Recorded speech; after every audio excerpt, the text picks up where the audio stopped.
celebrating the connection with our pets. This is Animal Radio, featuring your dream team, veterinarian Dr. Debbie White and groomer Joey Villani. And here are your hosts, Hal Abrams and Judy Francis. That was so weird, Judy. You just yawned and your dog just yawned. You know how you gave your dog the visual cue that I thought only works for humans, but apparently works for dogs, too. It does. It works for dogs. She is so in tune to me. She's watching me and follows my every move. It's also a good babysitting trick. What? Oh, to get the kids to go to sleep? Yeah, yawn. Yeah. On today's show, we are, wow. Is he going to be on, really? Did we book this guy? Okay, this is a coup, ladies and gentlemen. You're going to love this. He was the author of Does It Fart? And, you know, it was great to have him on then. Did we have him on then? We didn't have him. We did? I believe we did. Oh, now his new book, True or Poo, the definitive field guide to filthy animal facts and falsehoods. That's on today's show. You are so lucky that you just tuned in to Animal Radio.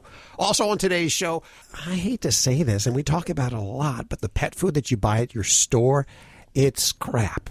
I'm not mincing words there. There's all kinds of stuff in it. I believe we're going to be reporting today about something that's just been found in pet food. Dr. Judy Morgan is going to be joining us. She says you should be cooking for your pet. I don't cook for myself. I don't know. Yeah, me neither. It's too bad there's not a drive-through for our pets. You know, like fast food restaurant, we could just go. Some places I thought they were doing those little That's not a bad pop-ups. idea if it's good know.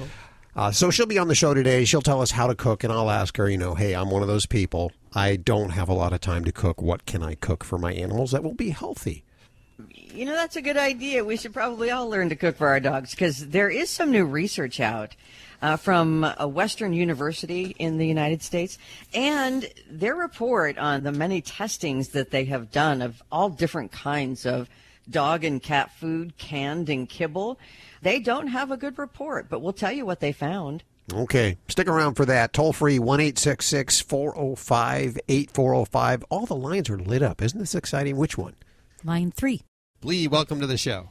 Yes, I actually have 3 questions regarding 3 different dogs. Oh, wow. Okay. My first concern is my golden retriever. She's 5 years old. She's had 2 operations in her ears so far. She keeps getting hematomas in her ears. Oh, okay. And they tell me keep her out of the water. She does what? Problem. Keep her out of the water. Oh, okay. She swims a lot, huh? She does. She likes to go play in the water, but when she gets in the water, she gets water in her ears, and that's where the problem happens. What have you done for the hematoma? Well, like I said, she's had 2 operations to have a tube put in there and have them drained. Okay. The reason I ask is with these hematomas, which basically it's a big blood blister that forms in the flap of the ear between the skin and the cartilage. It can be treated a lot of different ways, and there's you ask 10 different veterinarians how they like to treat your hematoma, and they'll give you each a different answer because there is really no right and wrong way. It's right. What you feel comfortable with. So some folks will drain them. Some people put little stents in. Some people do a surgery where we open it up and we do what called pie crusting sutures. And then there's even medical ways that we'll treat with injections of steroids or types of oral medication. So, so if you tried it twice and it's still coming back, you know what I got to tell you is you've got a dog with skin disease there. Well, really, the main thing I want to know right now I've got her under control. As long as I keep her out of the water, she does fine.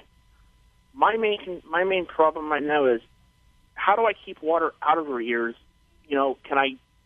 Do they have ear muffs or something I can put over her ears? Something so I can keep the water out. You know what? I don't think your goal is going to be to keep the water out of her ears because it's not that simple. Ear hematomas are really caused by skin disease and ear infections. And because we're talking about a retriever, ear infections are often due to allergic skin disease or food allergies, things like that. So you can stuff her ears full of cotton and use an ear rinse that's a drying agent after she's in water. But I'm going to tell you, those efforts are probably not going to stop these hematomas from recurring. And I wish it would. But but it's probably not the reality. The things that I would really encourage you, and we kind of are talking a lot about skin today here. It's, it's a big topic because a lot of our pets have allergic skin disease, and that can manifest in ear infections, things that cause them to shake their head and where they get these hematomas on there, as well as other types of skin scratching and itching. So for me, I would say let's try to get some allergic skin disease under control. Check your baby for thyroid disease if it's not already been done, because that can be a real cause of recurrent ear infections in many of these retrievers.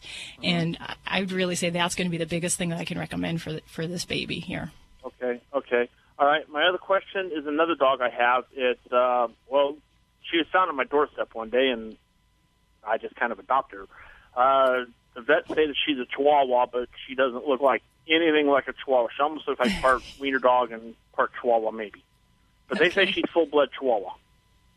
She's long. She's longer. Anyway, the question is when my other golden retriever likes to lay down. I have two golden retrievers, by the way. When one of the other golden retrievers lays down on the ground, just sitting out in the front yard or whatever, this Chihuahua will get up on her back. She'll crawl up on the back real gently, and she kind of starts humping her almost. Okay. And she does this only to this dog, and the golden retriever just kind of lays there, and she acts like she loves it. It's like she's scratching her back or rubbing her back or something. Is this God normal? bless her, man. That's determination, I'm telling you. But it's a male. It's a female dog. Okay. So they're all both my female dogs? dogs? Are females. You said they're both females? Yeah, they're all females. Okay. All right. Well, mounting and humping is also a sign of dominance. So it doesn't matter that your little baby's a tiny little Chihuahua.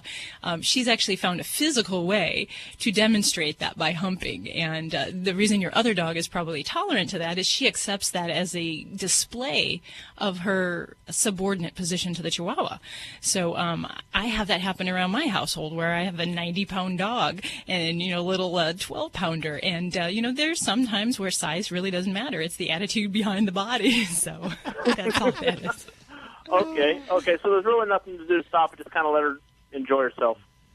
Yeah, and try not to think of it like a sexual thing. It really is. It's just kind of like, she's just putting your other dog in its paces, just saying, hey, I'm just telling you, I'm in charge here. So, yeah, it's really not anything that she's oversexed or anything like that. Okay. All right. Now, my other question is, I have a brand new Chihuahua, Teacup. Oh, okay. She's 11 weeks old. I've got my daughter's got one, my wife's got one, and my other daughter has one. Anyway, when they all three play together, my daughters are trying to stop these dogs from growling when they play. The three pups. They take a little squirt bottle and squirt them when they start growling. Is this a way to stop them from growling? No. Part of that is just they're having fun. They're having fun. Yes, just like we're talking now, there may be a point where the growling can be a signal of things escalating, and that would be what I watch for. But just growling, there are some dogs that are they sound like they're tearing each other up, but they're still playful. You watch their ear and their tail posture. They're just having a good time, and they're just role-playing. So the growling doesn't bother me at all. And I tell your wife to put the squirt gun down and just put the earplugs in herself. Okay, that was what I wanted to know, and I appreciate it. All righty, glad we could help. And if you have a question, we're waiting for you here at Animal Radio. So give us a call 1-866-405-8405. Don't forget, you can also ask your questions from the free Animal Radio app for iPhone, Android, and BlackBerry. Now, Dr. Debbie, you just came in from interviewing job applicants. I guess you're hiring new staff to handle all of the influx that will happen after the holidays with all the animals, of course. It starts like this weekend, doesn't it?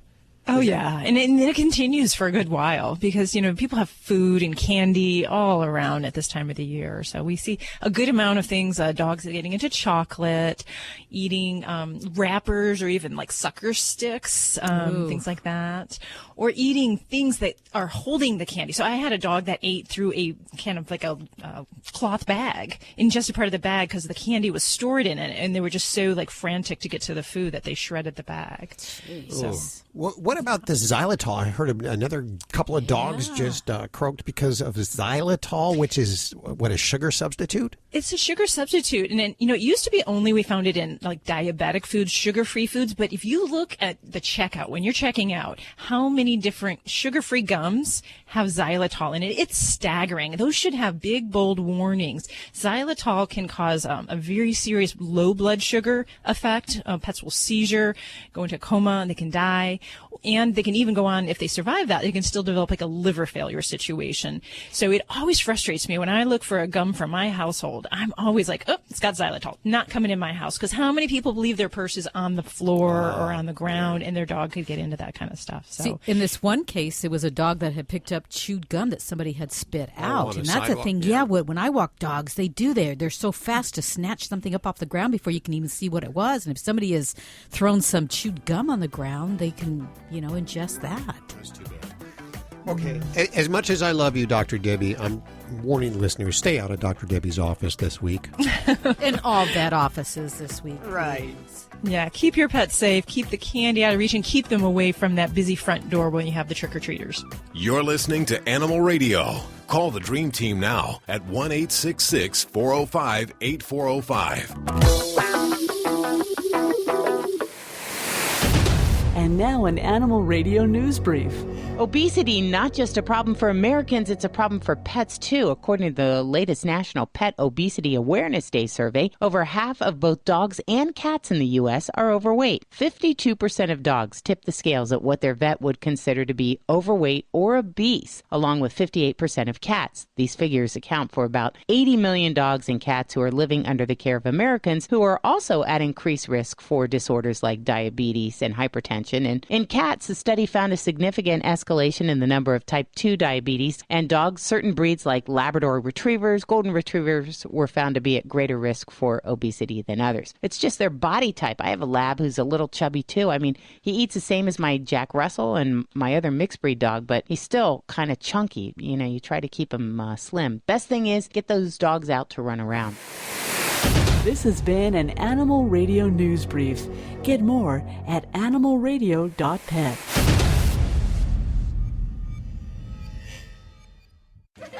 Hey there, I'm a glue stick, so I have one job. I glue kid stuff. So sorry for being jealous of Geico, who does a ton more, like give you 24/7 access to thousands of licensed agents. And Geico has been around for over 75 years and has a 97% customer satisfaction rating. While I've just got mediocre adhesive skills, Geico also has an award-winning mobile app. Uh-oh, arts and crafts time. No eating the glue stick. Miss Lydia! Geico. Expect great savings and a whole lot more. You're listening to Animal Radio. Call the Dream Team now at 1-866-405-8405. It's Animal Radio. Celebrating the connection with our pets, our animals, our insects. Yeah, there are people that have insects as pets, aren't there, Dr. Debbie? Yeah, there sure are, and they love them, and they dote on their insects just like any other pet. They're very easy, low maintenance to take care of usually.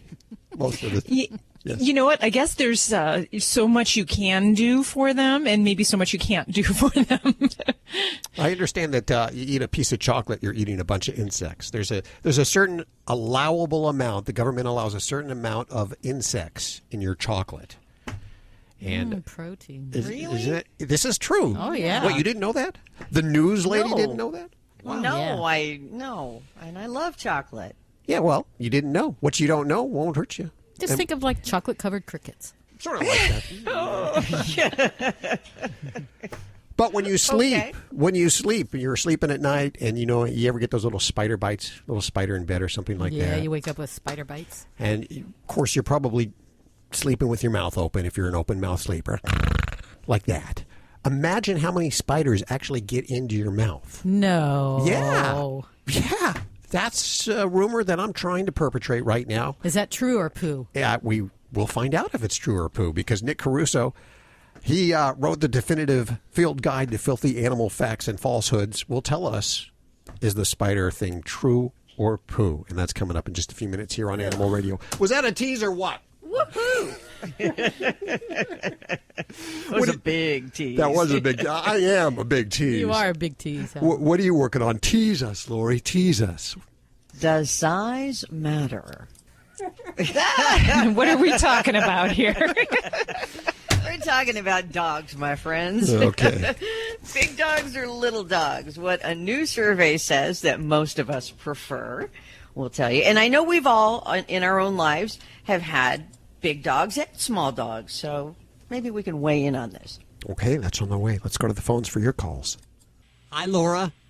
Hello. How are you today? I'm great. How are you? Good. Where are you calling from? Maryland.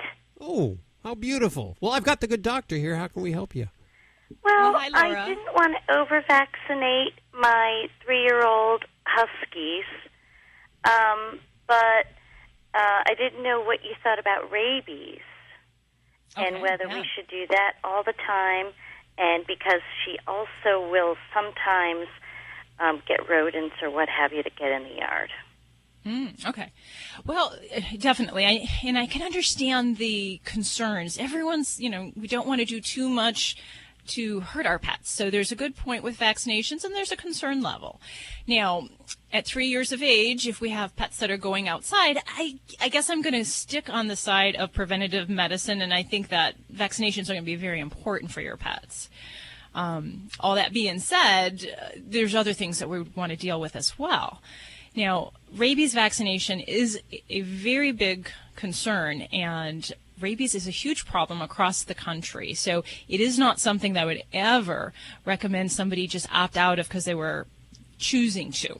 There might be some medical conditions where we might say, maybe this might be dangerous for the pet, but that's the rarity. For the average pet, rabies is a very big, real concern. And in fact, there are stories all across the country of even puppies, kittens that come in and we find out have rabies, that they've been exposed to a wild animal, an infected animal, and sadly they're put to sleep.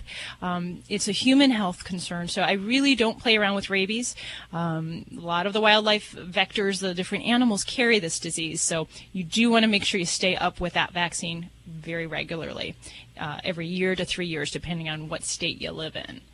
Other vaccines are definitely important as well. But I'd say for what you're describing, if your dog is hunting critters that are coming into the yard, I would also want to make sure that we're doing regular deworming. Because there's a lot of these wild critters, rabbits, rodents, that can carry disease. So we want to make sure we're treating regularly for intestinal parasites. Fortunately, for most dogs, if we're giving a monthly heartworm preventative, many of those products actually take care of that kind of deworming as well. Some don't cover everything, though, so we have to be a bit vigilant with that and adding in other products. I guess the other concerns I'd have kind of fall into things like flea and tick, because we know that rodents can carry fleas, and that can harbor disease for not only pets but ourselves. And even like deer, they can carry ticks, and that can carry Lyme disease. So we want to make sure that we're also using regular flea and tick control for your pets, just so that when the wildlife crosses over into the backyard, that we can make sure that doesn't pass to your pets or to yourself from there. Exactly.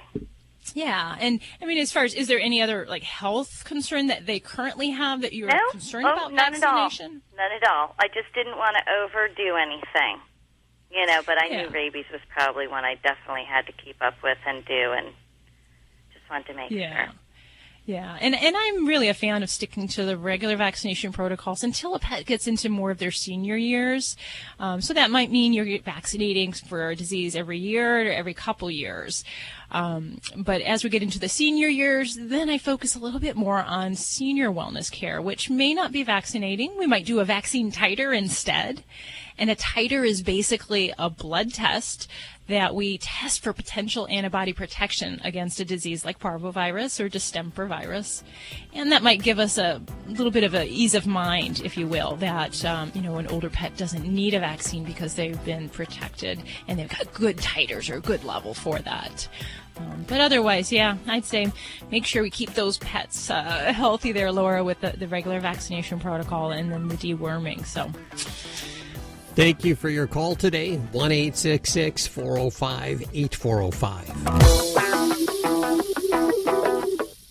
Do you travel with your dog? Of course. My pets are part of our family. Me too. I take Daisy with me everywhere. Right, Daisy? So how do you find out what hotels welcome your dog? I read Fido Friendly, the travel and lifestyle magazine for you and your dog. Sounds perfect for planning our next vacation. Right, Daisy? It is. Their motto is leave no dog behind, and they have great hotel and destination reviews. Where can I find the magazine? Go online to FidoFriendly.com. I will for sure. Come on, Daisy. We're off to find our next adventure. This is an Animal Radio News Update. I'm Lori Brooks. Our apologies if you have lost faith in pet food companies, as we talk about a lot on here, because this story is going to make those feelings worse. Researchers at the University of Nevada in Reno have been pondering the question, what is really in the food that our pets eat? The results of their very first study are kind of worrisome. In the first 100 samples they analyzed, 16 of those 100 had mercury concentrations that they say were well above the maximum tolerable limit. And it's kind of the same for humans, too, because in tuna, you're urged to only eat a couple of cans at most a month because there's so much mercury in it. We know that. But most of those high mercury levels were found in the fish-based cat foods, and mostly the tuna cat food. Also, the high mercury levels, though, showed up in pet foods with salmon, whitefish, and shrimp. And it's not just in the cat food. They found high mercury levels in dog food and cat food, both canned and kibble. And that's not all. Genetic testing in some samples casts even further doubt on pet food labeling because they found that a well-known common brand of pet food labeled duck and potato, they didn't give the brand name in this story, but was found to contain sheep. It's supposed to be duck and potato, and sheep was not on the ingredients label. So as you can imagine, no pet food company wants this study or this kind of study continue. So the researchers at the University of Nevada, Reno are turning to you, the potential source of the biggest stake in finding these answers through crowdsourcing. You can find out more and follow their research. I've checked it out. It's on their Facebook page, Pet Food, Mercury, and Genetics Experiment at University of Nevada, Reno. It's a long title, but I think if you look up Pet Food, Mercury, and Genetics, you'll get to there. We'll put the link over at the website. Oh, thank you. Now, in the meantime, they say their best advice is to feed your pet a variety of foods and cut down, if you can, on all fish-based formulas, especially tuna, which we know is hard because cats do love it. But just because it's on the label doesn't mean it's real. And I think we have to stand up for that for ourselves as well as for our pets' food. I saw some of the brands involved with this, and I hate to say they're pretty major brands that I've even used. So, yeah. Yeah, but again, when they were a smaller company before they got bought out by the big boys. Yeah. Well, according to a new international survey from Right Pet, dog owners say they get more satisfaction owning large dogs than small dogs. Yeah. Now, they say this is especially true for men and younger people. And the study was conducted online over an 8-year period between 2010 and 2018. They surveyed dog breed reviews from more than 12,000 pet parents in more than 100 different countries.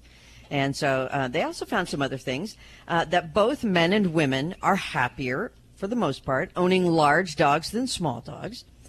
Men and younger people are significantly, though, more satisfied with larger breeds. Older people around age 70 are equally satisfied. Doesn't matter to them. Any size dog, doesn't matter. And dog owners with experience who've had both really large breed dogs and both, tiny or toy-sized dogs, they report that their greatest satisfaction was with the large dogs. So if you're like me, I'm thinking, why is this? So I dug a little that's what I'm doing. I'm seeing that right now. Why is everybody happier with large dogs, or why is the majority of people happier?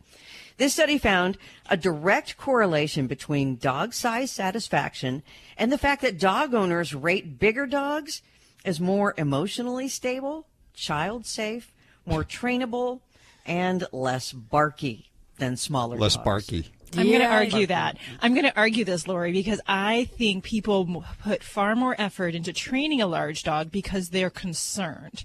And I think they let little dogs get away with murder because they don't want to discipline them. So I think this is a human thing. And I think we have created better behaved large dogs that we end up taking to more places that we take out on activities. And little dogs, we say, oh, he's just going to stay home or he won't behave in the hotel or whatever. And I think that's part of that. I would argue that.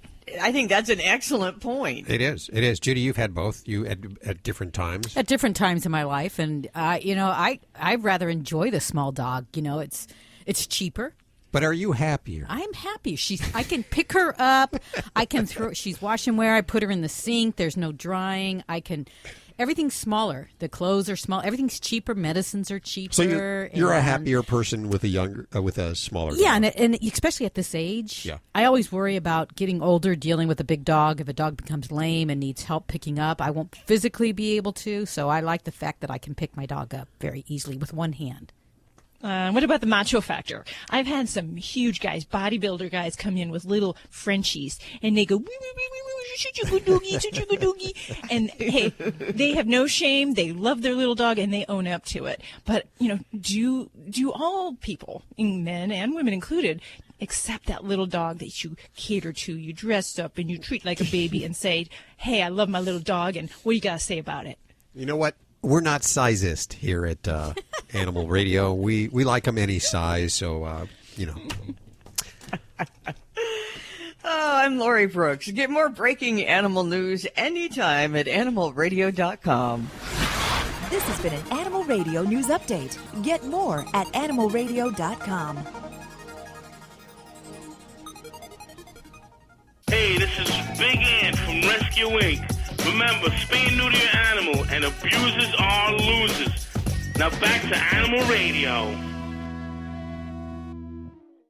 You're listening to Animal Radio.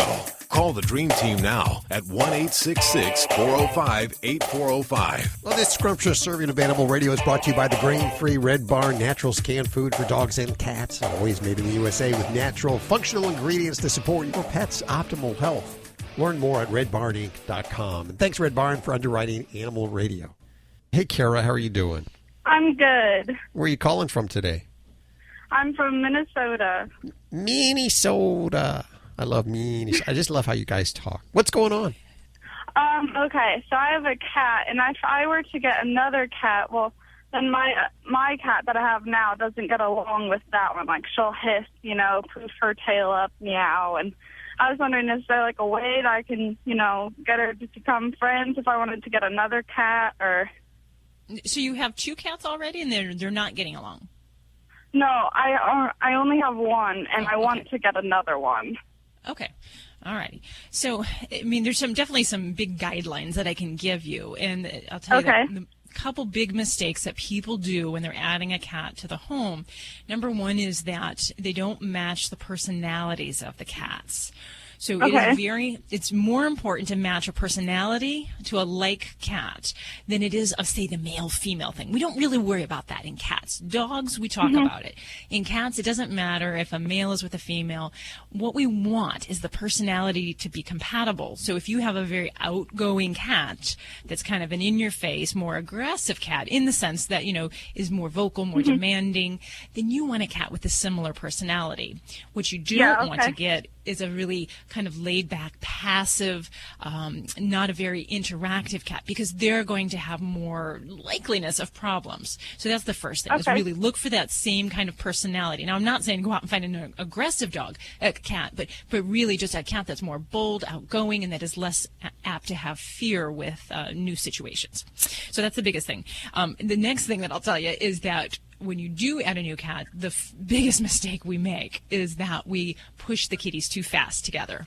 And cats, their whole behavior and socialization, they move at a different pace than dogs do. So you really got to give them their space, introduce them gradually, and you want to make sure that that's going to be done even with separation. So a cat might be in one part of the house, and then the other cat will be in the other part of the house. You switch bedding so they get used to each other's scents, and then we gradually put them together. That's the best way to let them get used to things. Now, the other thing I'm going to tell you is that if you've got an adult cat, you really should be looking for a young cat. Age does matter, because that also helps to facilitate an introduction. If you've got a young cat that's coming in kind of on the bottom of the kitty totem pole, if you will, and the adult cat will feel less threatened, and the young cat is going to be less apt to want to kind of take charge and challenge in that situation. So those are some of the really big things, and then combining that with making sure you have, when you do get these guys in the same environment, that you have lots of resources for them. So resources for cats means lots of water bowls, food bowls, extra litter sites. So you should have at least 3 sites where these cats can have options in different areas of the house to eliminate. So you want to kind of make sure that there's not a lot of competition, even in a physical sense, where they have to cross over to one part of the house to get to that food bowl. And then you'll have a happier feline household if there's less things to argue and fight about. All right. Nope, that's it. Thank you. Thanks for calling, Carl. Send us pictures. We want to see this brand new addition to your family, okay? Okay, thanks. 1-866-405-8405. That is toll free. And don't forget, you can see these pictures and everything we're talking about during the week over at the website and on our Facebook page at Animal Radio. And, of course, the Animal Radio app. Can't say enough about that. Download it. It's free. You're listening to Animal Radio. Call the Dream Team now at 1-866-405-8405. People say less is more. At Red Barn, we think less is better. It's what you won't find that sets our natural premium pet food apart. No byproducts, no corn or soy, no fillers. Just the natural ingredients your pets need to live the healthy life they deserve. Look at the label. We want you to. Red Barn Naturals Pet Food. Simply the best. Find it in your local pet specialty store. Try our chicken rolled food as a meal or shredded as a topper. You're listening to Animal Radio. If you missed any part of today's show, visit us at animalradio.com or download the Animal Radio app for iPhone and Android. It's Animal Radio, celebrating the connection with our furry friends. We'll go back to the phones, 1-866-405-8405 in just a couple of minutes. But first, we're going to visit with he was the author of Does It Fart, and now his follow-up, True or Poo, the definitive field guide to filthy animal facts and falsehoods. Relax, Dr. Debbie. Chill out. I cannot wait. I love this kind of stuff. You know it. Nick Caruso is joining us. Hi, Nick. Hi, how are you doing? Very good. So your new book, obviously filled with filthy facts. Let's get right down to brass and tacks right now. What's the filthiest fact in the book? Ooh, I guess it depends on your comfort level, but perhaps what I've heard from some people, one that tends to get people is that there are mites on your face right now. They're microscopic mites living in and near your pores. So that tends to get people a little squeamish. Ew. I heard that we eat a lot of spiders when we sleep. I say that's poo. I say that's not true. Is it true or poo? That is poo. Oh, good. Oh, thank you. You've probably eaten more spiders in your food. Oh, that's comforting. It's not when you sleep. I like it. So I should be aware of it, huh? Yeah, just not that many. Maybe a couple in your lifetime, but it's not a regular occurrence, which makes sense. You know, that we're big, loud, and spiders don't tend to want to go near our mouths.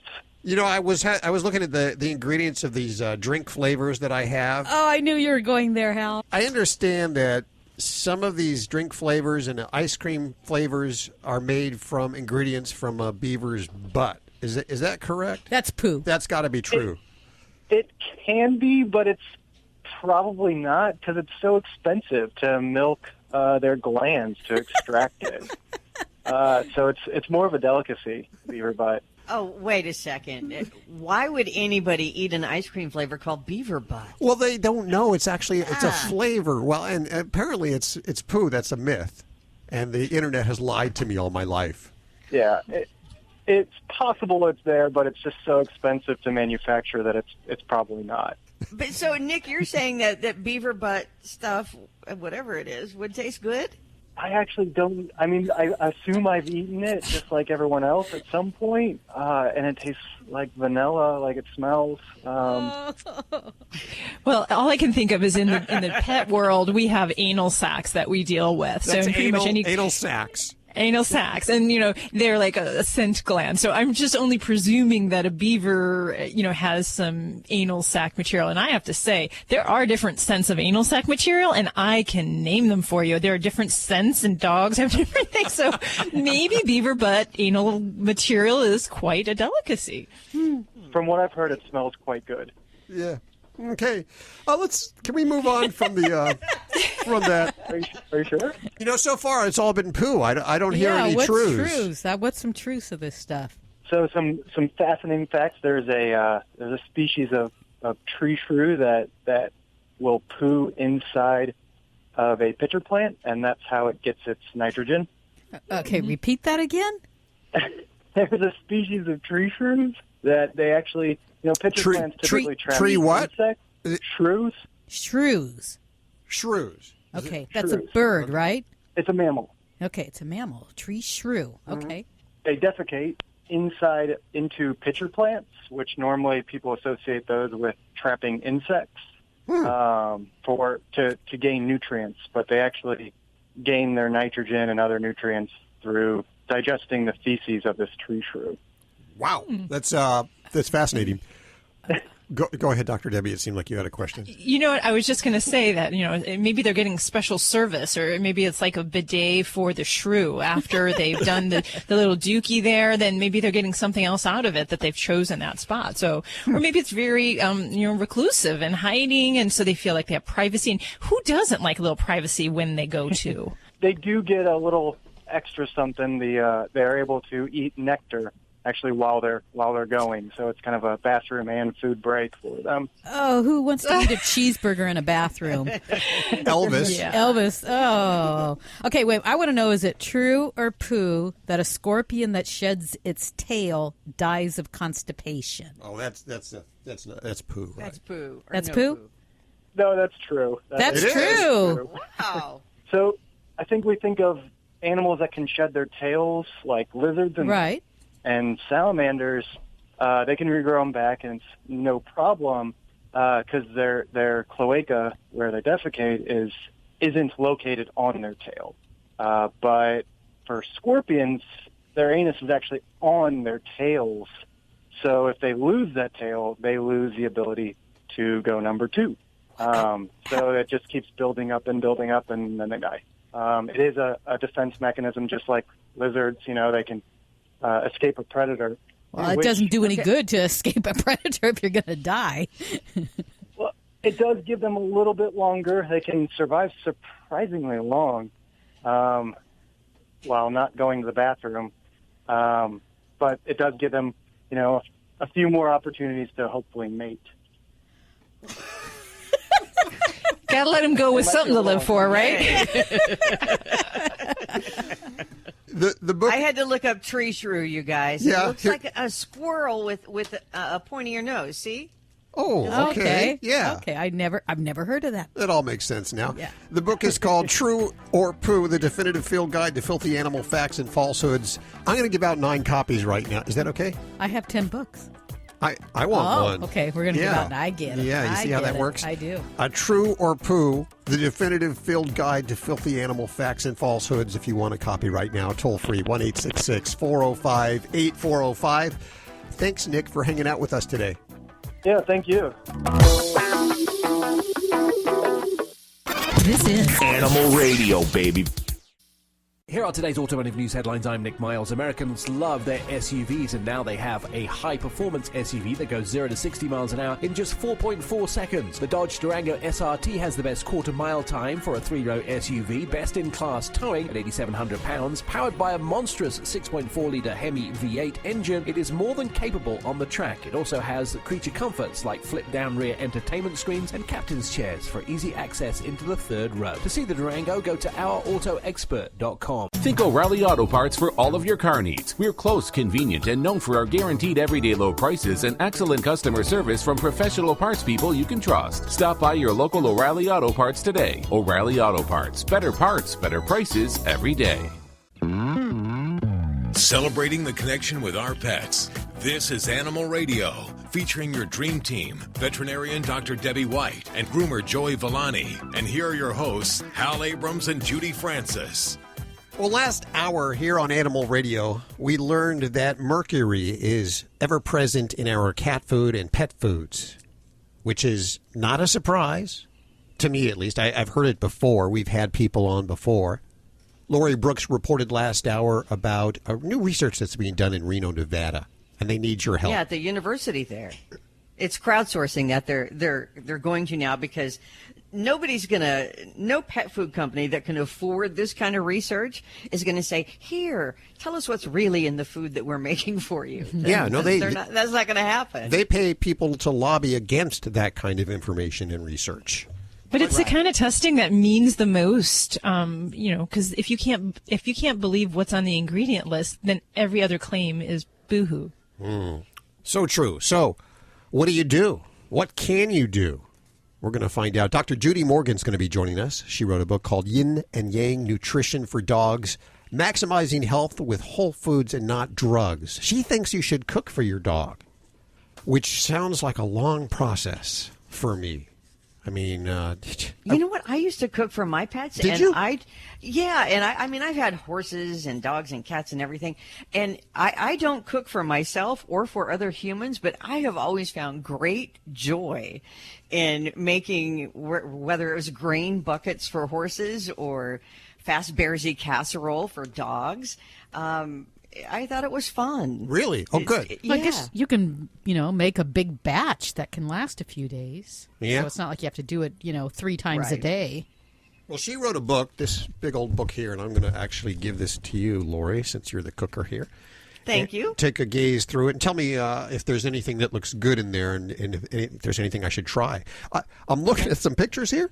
They actually look good, yummy for humans. I bet you could share. I bet you could. Huh, look at that. That looks really good. Chicken, some squash, some asparagus and sprouts. Here's some seafood dish. Al. Okay, put that book that's away. on the way. We're going to have copies for I'm you hungry. later today right here on Animal Radio. Lori, what are you working on for this hour?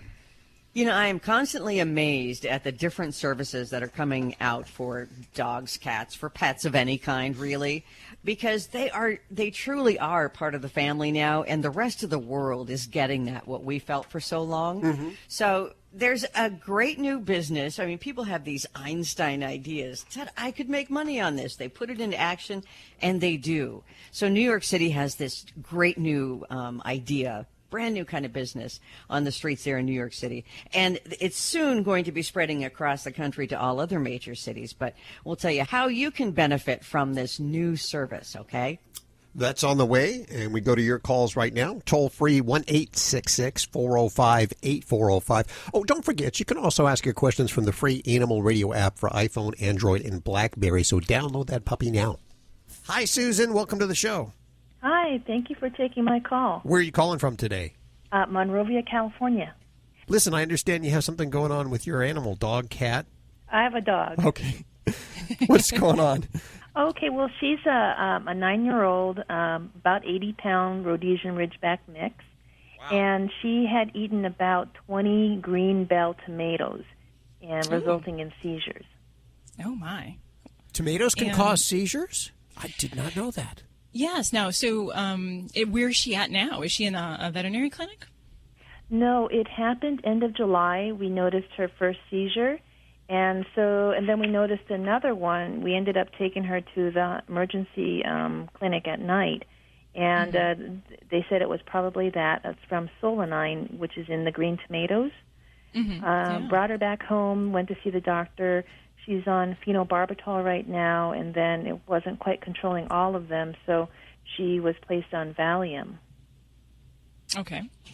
Yeah, now I'd have to say, without having re-ingestions, now I'll back up here. Solanine and the concern with green tomatoes, raw potatoes even, and all the greens that are involved with the tomato plant, the potato plant, contain toxins that can cause all sorts of things. Sometimes it'll cause vomiting, diarrhea. Sometimes it'll be a matter of causing really severe depression, heart arrhythmias. Some cases it'll cause kidney failure or seizures. So it has different effects. It would be a bit unusual to have a sustained, ongoing seizure problem as a result of this toxicity back in July. If she were re-ingesting and having the opportunity to get into more, I might be able to make a case that that's in some way related to things at this point. So I'm not sure. I would say it would be unlikely that that's still going on from there. Is the phenobarbital seeming to control things, or you're just touching it up with the Valium to help out? Yeah, just like you said, the Valium to help out. They're not grand mal seizures. They're kind of milder ones. She gets weak and drooling. Okay. And is she having a possible re-exposure? Is she getting into these things again? Oh, no, not at all. We've definitely closed off that area. I didn't even know about this problem with green tomatoes, so... Actually, I had given her some because I thought she liked them. Oh, no. So I feel terrible about that. But, you know, I read somewhere that they're fat-soluble, this toxin, not water-soluble. So that's why I thought, it's going to take longer for it to get out of the body. Yeah, and I have never heard of a pet having this delayed of a seizure-type response with that. So, no, I can't say that that's very likely. Now, there are some other good anticonvulsants we can add in. And the tough thing with Valium is it's just so short-term. It doesn't really give us preventative seizure protection. So if phenobarbital isn't doing it well enough, a lot of times there's other ones like potassium bromide that we can add in as a secondary anti-seizure medicine to help get better control. And that might be something to look at for your kid to see if that kind of helps control it. Because even if a seizure isn't a grand mal seizure where they're falling over and drooling and losing control of their bodily functions, it's still not good. So we would want to try our best to try to help control that a bit more thoroughly. So I might see about looking into that, and and definitely, like I said, making sure there's nothing else that she's getting into as far as any other toxins or any problems with that. Right. Okay. Well, thank you very much. Yeah, she's one of those dogs that eats everything. One of those dogs? Most dogs. Well, Ridgebacks are. They're very inquisitive, and I'll tell you, with my Labradors, anything goes when it comes to them. If it has the inkling of an odor of food that's been sitting next to it, that product is going to be eaten. So, yeah. Okay. Well, my best wishes to you, Susan, and I hope you get some control of those seizures. But polypharmacy is what we call when we add in these secondary seizure medications. So I would definitely advocate that. Thanks for your call, Susan. Now, this is for only green tomatoes, because I know taco night is the big night for Ladybug, the studio stunt dog. She loves to eat the tomatoes, and we free feed her tomatoes. Is that okay? Is that okay? Yes, and that's the thing. With this type of toxicity, green tomatoes, unripe tomatoes, contain the toxins. As the tomato ripens, it decreases. So the fully ripe red tomatoes are perfectly fine. That's not any concern. However, the plant could be still a problem for a dog if they got into that and chewed on that. And what about potatoes? Potatoes can actually do the same thing. So the potato plants and raw potatoes. So if a dog ate enough raw potatoes, we could run into that. And it has to do with the eyes and the little growths that come off the potatoes. Okay. Very good. Good to know. I shouldn't be free-feeding my dog any of this stuff anyway, right? But she just has those puppy... I know what they mean by puppy eyes. She looks up at me, Dad, a little bit of taco, please. Well, hi, Lynn. How are you? I'm fine. How are you? Good. Where are you today? In South Lake Tahoe. Oh, listening on KOWL? Yeah. Okay. Yeah, I think, it is, yeah. Okay, hold on for 1 second here. Can you come back in? Dr. Debbie just went to get a drink of water. Okay, there you go. She needed to hydrate there. It's actually Diet Coke, and that's my vice. How can we help you? Mine's Diet Pepsi. Oh, Diet Pepsi is your advice? Yeah. Well, you know what? I just I had talked to my vet, but we have a puppy, an Australian Shepherd, and I just wondered what you recommend age-wise to get him neutered. Okay. I was told like 5 to 6 months, but I wondered if there's things that, you know, should his testicles have dropped by then? You know, he still doesn't lift his leg peeing. He's more like a squat still. Okay.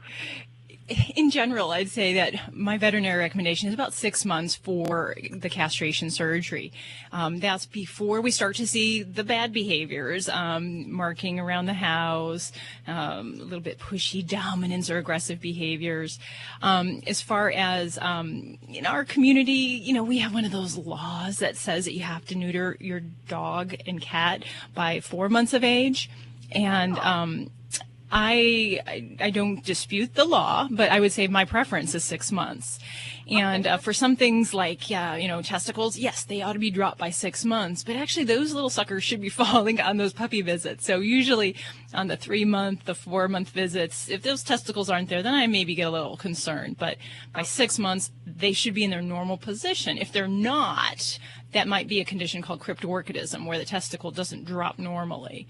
Not that we would wait necessarily longer, just means we have a little abnormality to deal with. But as far as neutering wise, you said he's 5 months right now? He's 6 months. Oh, he's 6 months. So, yeah, I think he's old enough to sign up. And if he's not lifting his leg, I don't know that waiting longer may necessarily help him. It's not necessarily a hormone-driven behavior. A lot of times it's learned from other dogs around him. So might help to take him to the dog park and let him watch some of the big boys, and you know, he might pick up that behavior. Otherwise, it might just be a little bit more time, and he'll find it. What you said earlier, it is better to do it before he shows signs of aggressive behavior. So absolutely, yeah. And I found some people that actually wait because they're waiting to see those signs, and actually behaviorally we can avoid so many more problems if we don't allow that to actually happen in the first place. So yeah, I would endorse the old snip snip for your friend.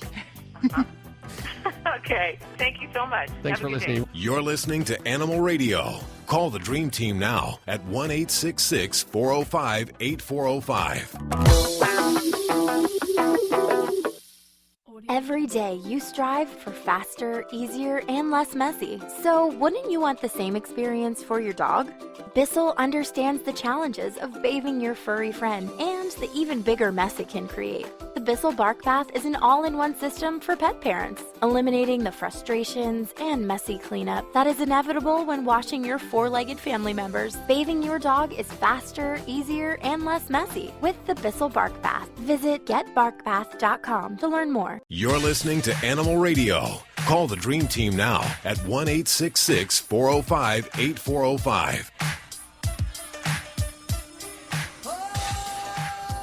Dr. Debbie, would you ever cook for your pets? No, I don't think so. I mean, I love them. It's a time thing, though, right? I mean, it's not that you would. Yeah. I you know what? When my chef is out of town, my husband, I'm pretty much reduced to things in the freezer. Or things that I can do a drive-through to pick up on the way home, because I just don't do it. You know, it's just not fun to cook, and it's not fun to cook for yourself. Exactly. I'm with you, Dr. Debbie. Same thing. Do you have any concerns about what's in your pet's food? Oh, I sure do. Yeah. I mean, there's always things that are coming up that we are assuming that standards are being followed, and we hope that companies are doing those. And when they're found to not be doing that, I think we need to have that information come out so that we can have a higher standard that means something that's really followed. Sure. Well, you know, the labeling of these foods are crazy. They don't necessarily have the ingredients that are in the foods. And of course, they show pictures of this filet mignon steak or these fresh vegetables, and it's never like that. It's a lot of these foods come from other dead animals, dead carcasses, diseased animals. Now they're saying the foods that we feed our animals have heavy metals in them, like mercury.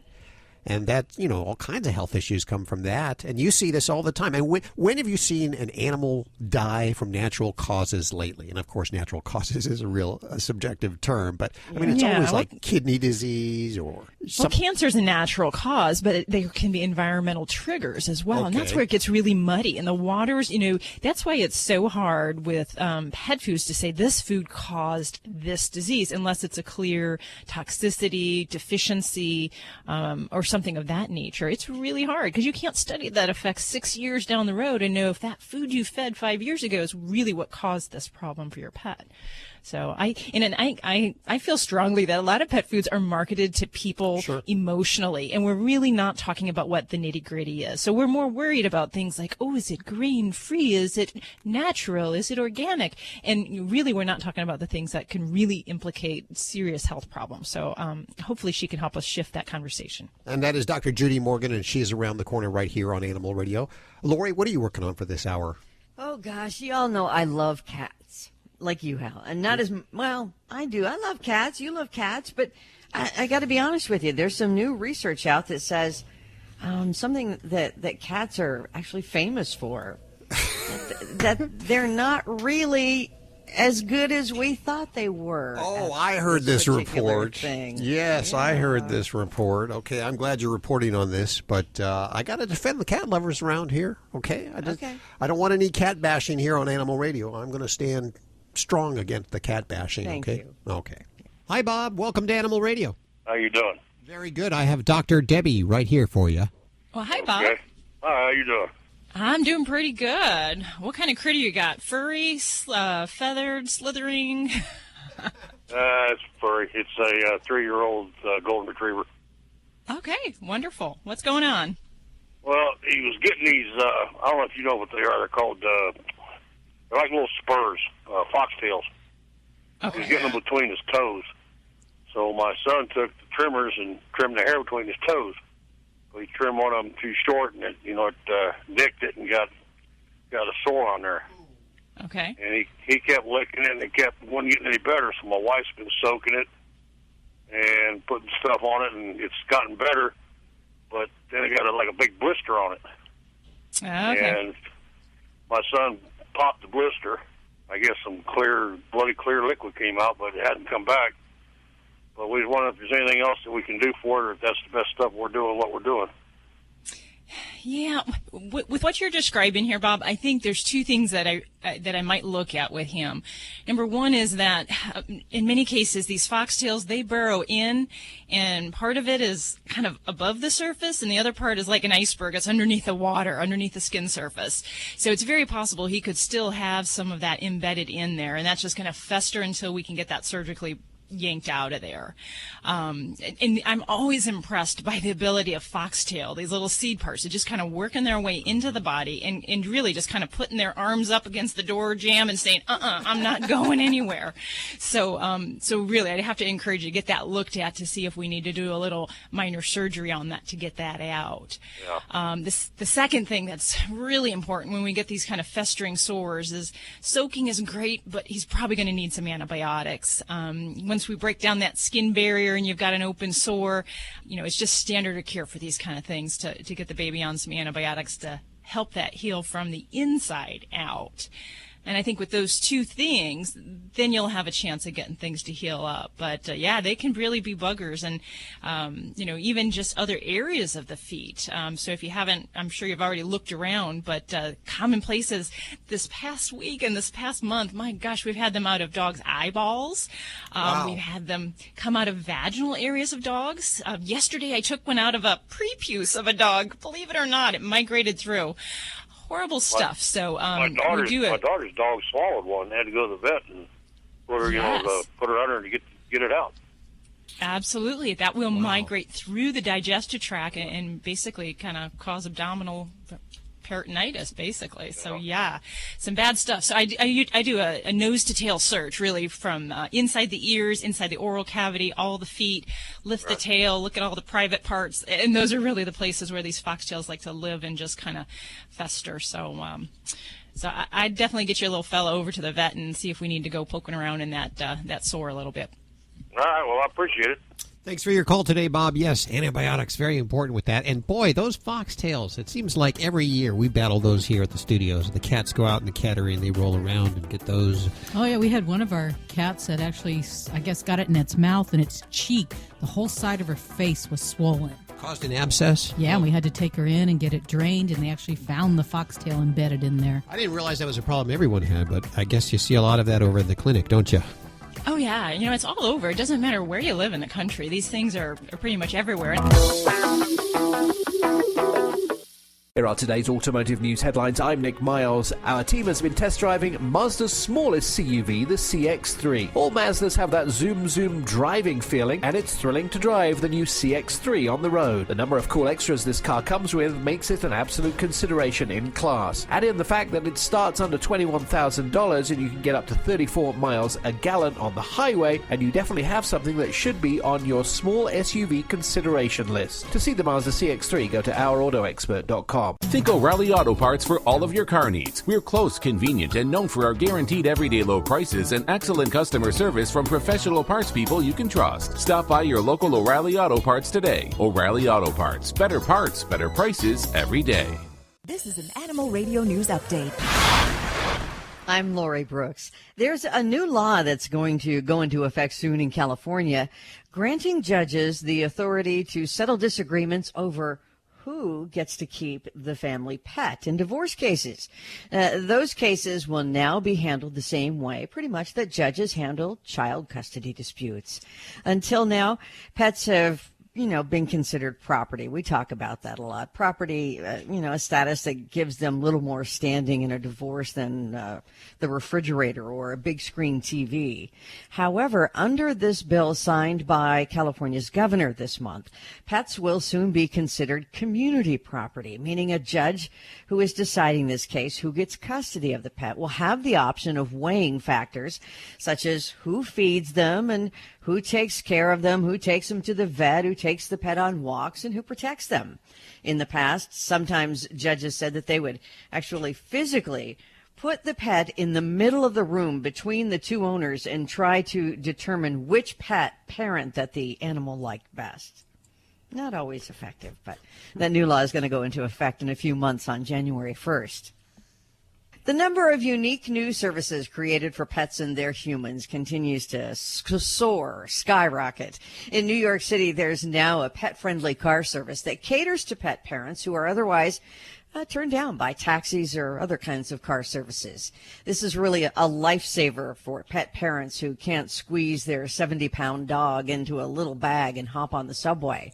The business is called Spot On, and all you have to do is go to the spoton.pet website or use their app and schedule a pickup, but it has to be 1 hour before you need to be picked up.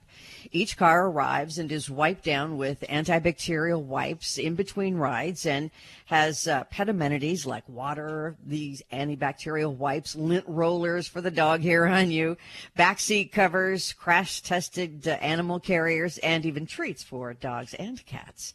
Now, in addition, Spot On will take any size dog, cat, or small pet, and their drivers.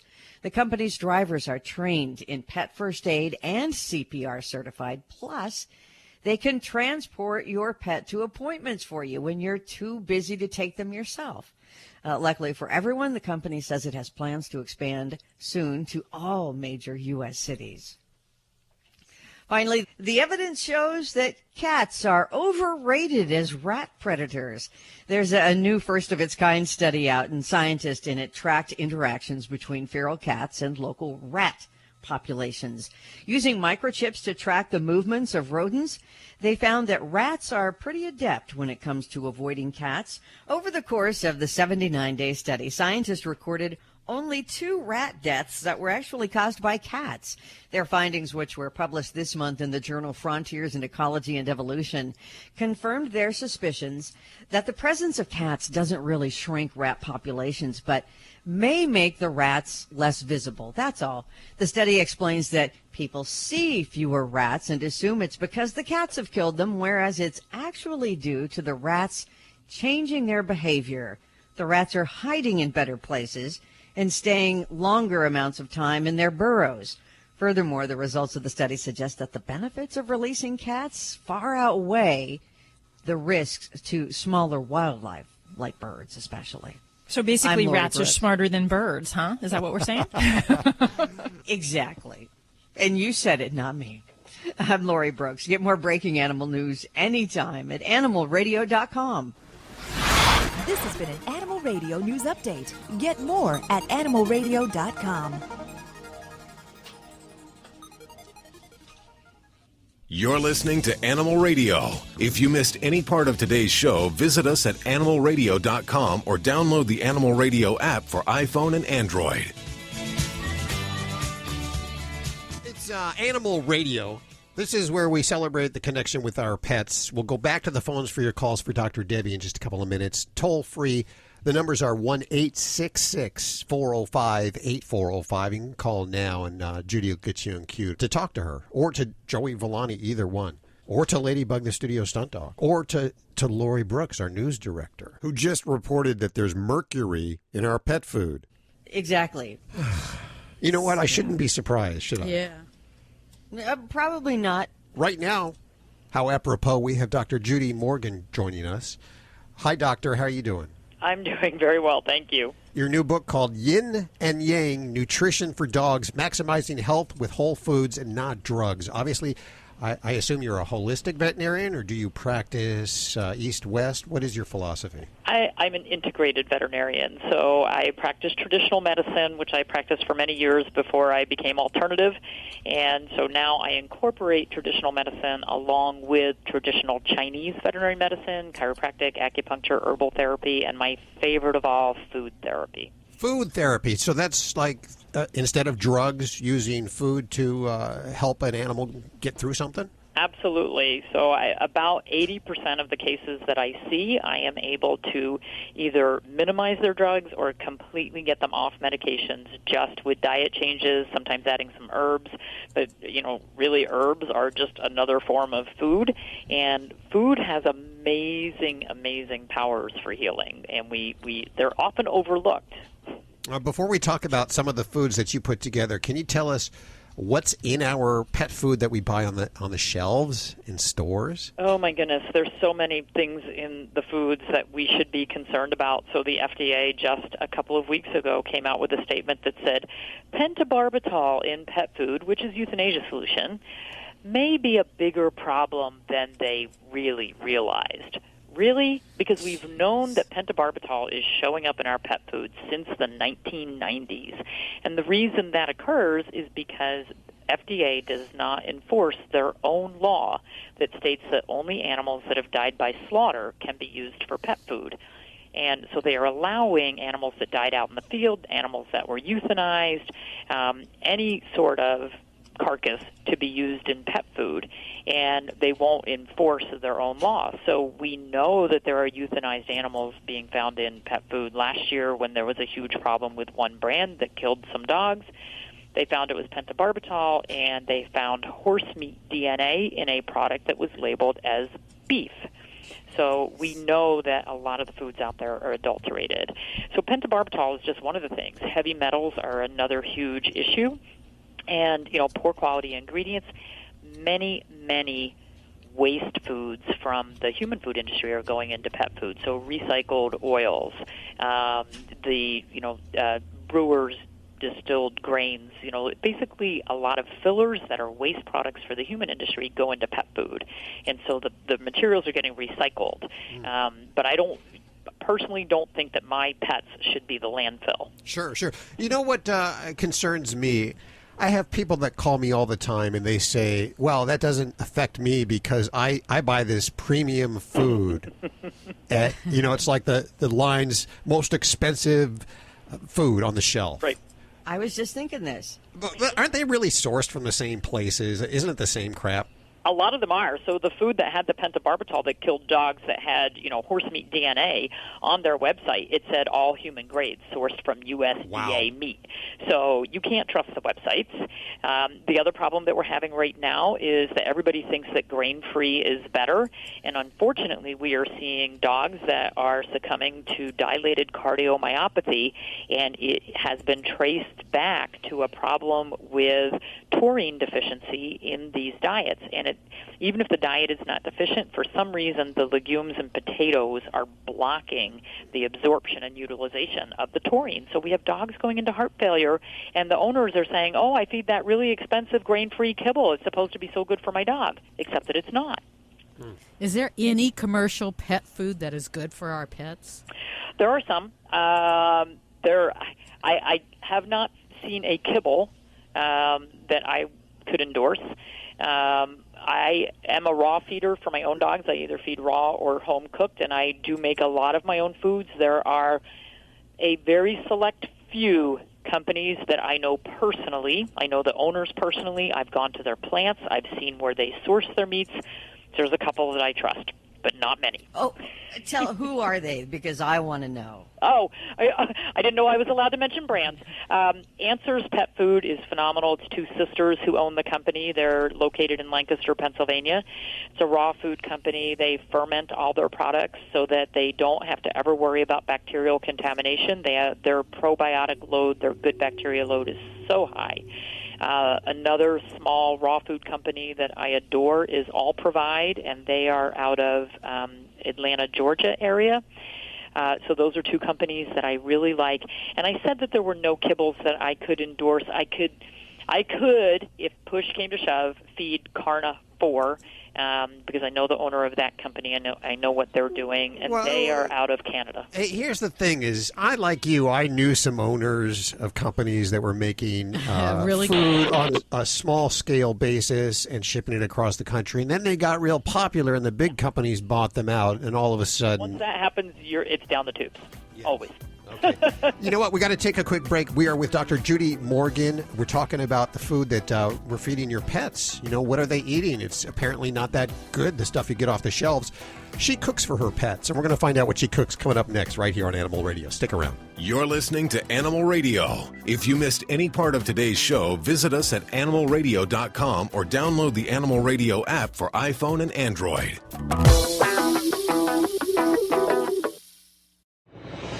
If Ernest Hemingway was alive today, would he say this to you? Shakespeare, Mark Twain, Edgar Allan Poe, all great writers. And after reading your book, I simply must add you to the list. Wait, you don't have a book yet. So make a free call to Page Publishing. Their expert staff can help you turn your book idea into a real book, a masterpiece that could someday make the bestseller list in hard copy and digitally all across the world. Page Publishing can help you completely take your idea for a book, write it, and publish it. So if you want to join the ranks of some of the most famous authors in the world, call now for a free information kit. Turn your book idea into publishing gold. Make a free call right now to Page Publishing. 888-785-0618. 888-785-0618. 888-785-0618. That's 888-785-0618. Hi, it's Alan Cable with your Because We Love Our Pets watch. Arizona safety tyrant Matthew tries to tough it out in a car with the windows rolled up in the summer heat to illustrate what it would be like for your dog. It's only been about 2 minutes. This is ultimately what it feels like, to be a dog trapped inside of a car on a hot day. It's 120 degrees in that car. While their owner is probably in a grocery store. 6 minutes. I seriously couldn't imagine leaving my dog in a car like this. Tyrant has to bail after just 8 minutes.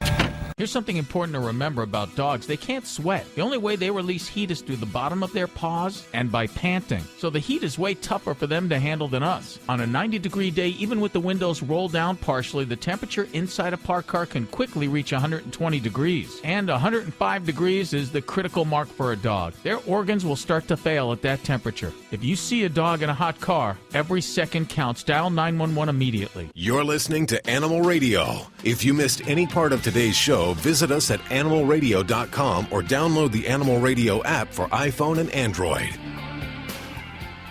It's Animal Radio, celebrating the connection with our pets. All our pets around here in the studio. They're all hungry. They hear the conversation. They know it's about food. Well, for Can't Ladybug, say that it's word. always about food. Yeah, F-O-O-D, which she knows how to spell now. I didn't even know why I do that. Might as well learn another language now. We are with Dr. Judy Morgan. Do you consider yourself a holistic vet? I do. Okay. And you make your own food for your dogs, and I got to first say that I don't know if I have enough time in the day to do that. When you hear that argument, how do you usually respond? So I did a video yesterday. I was in the grocery store, and I was doing comparison of buying fresh whole foods to make a stew for my dogs versus what was available on the grocery store shelves. And I was able to get enough whole foods to make about a 12-pound crock pot stew for my pets for less per pound than everything on the shelf except for the really bottom-of-the-barrel stuff. So, and that's, cheaper than the grocery store stuff, which we know is cheaper than what you're getting in the pet stores. So I took it home. I looked at the clock when I started chopping everything up and throwing it in the pot. It took me 30 minutes. So I had to go to the grocery store anyway. So 30 minutes to prep enough food for 12 pounds of food. Now, I happen to have 8 dogs in our house, so it's not going to last me that long. But for somebody with one dog or a couple of dogs, that could last you quite a while. Now, if I'm grinding raw food for my pets and I want to have, we go through about 270 pounds of food per month for our dogs. So, if I'm really in the zone, I will stand there and grind in, hour to 2 hours. I can grind 120 pounds of food. So, for me, it's like, well, Sunday afternoon, sure, my pets are worth that because then I know what they're eating. See, I'm always concerned if I go and will I provide a balanced diet if I buy these ingredients from the store, or will there be any supplements that I will need to add in addition to these vegetables? Like mercury or heavy metal? No, not those, not those. No, there are things that we need to add, and a couple of the biggest things that I see that people leave out of their diets is that our animals have a higher calcium requirement, and they have to have more calcium than phosphorus. Meat is higher in phosphorus, so it's the wrong ratio. So we do need to add a calcium supplement. Very simple to do. If you're feeding raw, then I just grind up the bone and include that in there. I can grind up eggshells, and I can use those, or I can buy a commercial vitamin mineral supplement that is made specifically for homemade diets. You don't want to use just a generic, like one-a-day type vitamin for them. It needs to be specifically made for homemade cooking. So there's a couple brands on the market, since I can say brands. RX Vitamins makes canine minerals. They also make a feline minerals. Dr. Tobias makes one called Green Min, and that provides all of that. And the other thing that I find is low commonly is vitamin D, because we get vitamin D from egg yolks and from fish. So if you're including egg yolks or fish in your diets, you're going to be fine. If not, then we've got to get a vitamin D supplement. They only need, so my dogs are about 20 pounds. They only need 100 units of vitamin D. Most supplements that we find over the counter are like 2,000, 5,000, 10,000. So you may have to get an animal-specific one to get a low enough dose. So 2 supplements I may need to put in there, but I'm to the point now where I can do my diets without even needing the supplements. I know what I need to put in there. But that's why we wrote the book, and the book has in there, it has about 60 recipes, and then it also has a chapter on what you need to do to get the diet balanced. It's a great book, by the way. Very well done.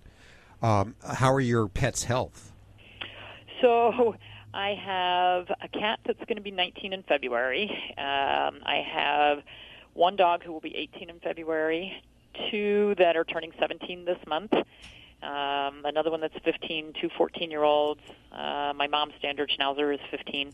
So we have tons of old animals. I do happen to have my old cat and one of my old dogs have lung cancer. But they were just diagnosed in the past month, and I figure if we got to 17 and 18 before we found something like that, I'm feeling pretty good. I'm sad that we found it, but and all of mine are rescue dogs that came with very poor health. So we've managed to turn them around and make huge differences in their lives just with diet. The book is called Yin and Yang, Nutrition for Dogs, Maximizing Health with Whole Foods and Not Drugs. And I have 5 copies to give away. Is that correct? No, make that 4, Hal. 3. Wait, I got to put a stop to this. These are for the listeners, okay? We can all share one book. I can buy my own. I'll buy one. Okay. 1-866-405-8405 right now. And then, of course, you can head on over to Amazon and look it up and order it straight from Amazon if you want. Doctor, thank you so much for joining us today. Thank you very much. Once again, it has flown by. We got to get on out of here. But if you need your fix during the week, head on over to animalradio.pet. There you'll see links to everything you've heard on today's show. Plus, you can also check out the Yorkshire Terriers, How to Be Your Dog's Best Friend. Also, the Shih Tzu version, the Pug version, and the Mini Schnauzer version. They are all Dr. Debbie's books. And if you own one of these animals, or should I say if they own you, or you're their guardian, check out this manual. It's like a how-to guide or a user's guide for these breeds. We'll see you next week for more Animal Radio right here. Have a great one. Bye. Bye-bye. Bye-bye. This is Animal Radio Network.